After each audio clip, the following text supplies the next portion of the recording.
والوں کے لیے تو ایک آئیڈیل ہے، آپ ابھی بھی نہیں سمجھے. ایک ایسی شخصیت آپ کے درمیان میں ہے یہاں پہ جو 18 سینچری کے 150-200 سال پرانے، اتنے پرانے اس زمانے کا اندازہ لگا. پلیز غور سے سنو، میں کمپلیٹ میسج جب آیا ہوں تو ایک پیغام دے کے جانا چاہتا ہوں میرے یوتھ کہ تمہارے سامنے ایک ایگزامپل، ایک آئیڈیل ہے کہ 150 سال پہلے کیا تھا یہاں پہ؟ لائٹ بھی نہیں تھی، نہ کمپیوٹر تھا، کچھ بھی نہیں تھا، ٹرانسپورٹیشن بھی ایسا نہیں تھا، اندھیرا تھا. اندھیرے میں ایک 18 سال کا لڑکا، 18 ایئرس اولڈ بوائے، جن کو مسلمانوں نے کہا کہ شیعوں میں کوئی حافظ نہیں ہوتا. میں کیا بول رہا آپ سے، خاموش نہیں سننا، میں آپ کے شہر کی بات کر رہا ہوں. مسلمانوں نے کہا بھائی شیعوں میں، علی والوں میں کوئی حافظ نہیں ہوتا، جبکہ ان کو یہ نہیں معلوم کہ قرآن علی والوں کے پاس آیا ہے. علی خود قرآن ہے. تو کہا کہ علی والوں میں کوئی حافظ نہیں ہوتا. ایک چیلنج تھا، ایک چیلنج تھا. اس وقت 18 سال کا یہ لڑکا 4 سال مانگتا ہے، 4 سال میں 22 سال کے سن میں یہ حافظ ہو گیا.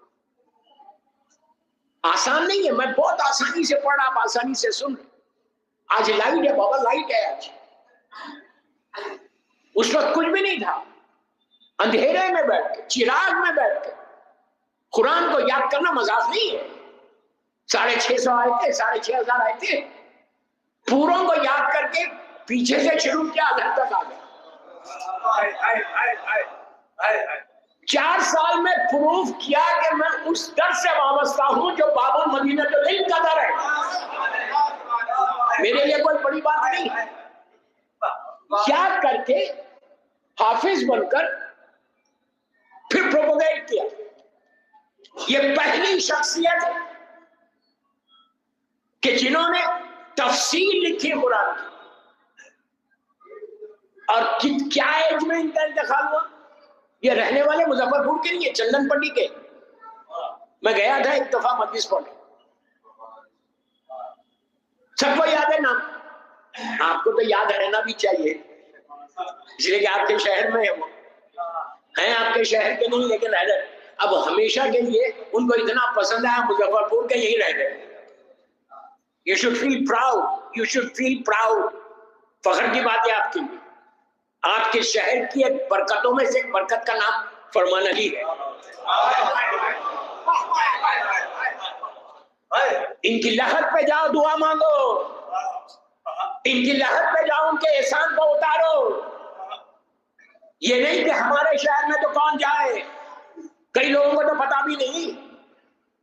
افسوس ہے، ویری سیڈ. میں یوتھ کا بول رہا، بڑوں کو نہیں بول رہا، کہ اگر تم گرو کرنا چاہتے اپنی زندگی میں تو ان کی لہر پہ جاؤ، جا کے دعا مانگو. یہ وہ جگہ ہے جہاں دعائیں قبول ہوتی.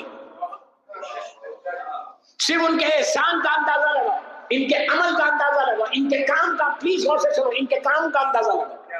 اس وقت جب انہوں نے یہ حافظ بنے اور انہوں نے قرآن مجید کی تفسیر کی، کرنے کے بعد اس وقت فرمان علی صاحب کے ذہن میں یہ نہیں ہوگا کہ اتنا میں مشہور ہوں گا. آج پوری دنیا میں جہاں شیعہ ہے ان کے پاس ان کا قرآن ہے. اب ان کو کچھ کرنے کی ضرورت ہی نہیں ہے. میں قرآن کھول کے بسم اللہ الرحمن الرحیم بولتا ہے، ان کا اکاؤنٹ کھولا ہوا ہے. ان کی لہر میں رحمتوں کے ساتھ دعا یہ کرو کہ اللہ اگر تم نے ان کو توفیق دی تو ہم کو بھی دے، ہم کو بھی کچھ دے. آج فرمان علی زندہ ہے. ان کے زمانے میں بڑے بڑے علماء ہوں گے، بڑے بڑے پیسے والے ہوں گے، ملینر بلینر ہوں گے. آج کسی کا نام باقی کوئی جانتا ہے؟ کوئی بھی نہیں جانتا. سب مر گئے، ہڈیاں گل گئی، لیکن فرمان علی زندہ کیوں ہے؟ اس نے زندہ رکھا. کیا بول رہا ہوں؟ تو پلان یہ کرو، میں یوتھ کو بتا، پلان یہ کرو کہ I have to do something in my life. مجھے زندگی میں کچھ کرنا ہے، زندگی ایسے مت گزارو۔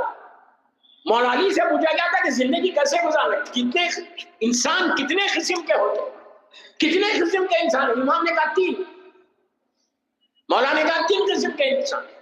ایک عالم ہے جو علم کو دیتا ہے، ایک طالب علم ہے جو علم کو لیتا ہے، اس کے بعد کہا کچھ کیڑے مکوڑوں کی طرح زمین پہ گھومتے۔